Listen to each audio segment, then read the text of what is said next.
পৌরসভা আয়োজিত যে সান্ধ্যকালীন রবীন্দ্র জয়ন্তী অনুষ্ঠান পালিত হচ্ছে, সকল উদ্যোক্তা দাদাদের জানাই আন্তরিক অভিনন্দন এবং শ্রদ্ধা। দর্শক মণ্ডলীতে যারা আছেন তাদেরকে আন্তরিক শ্রদ্ধা জানাই, ছোটদের অনেক ভালোবাসা জানাই। আমাদের আজকে নিবেদনে থাকবে কথা কবিতা কানের কোলাজে ঋতু বৈভব। সমগ্র ভাবনায় আমি সুস্মিতা ঘোষ, আমার সংস্থা শিবপথমাল্য আবৃত্তি চর্চা কেন্দ্র এবং শিবপথমাল্য আবৃত্তি চর্চা কেন্দ্রের সঙ্গে যারা আছেন তাদের প্রত্যেকের সঙ্গে একটু পরিচয় করতে। প্রিয়াঙ্কা ঘোষ,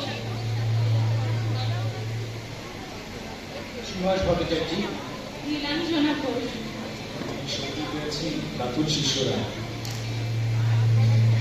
গিটারে অমিতাংশু সাহা।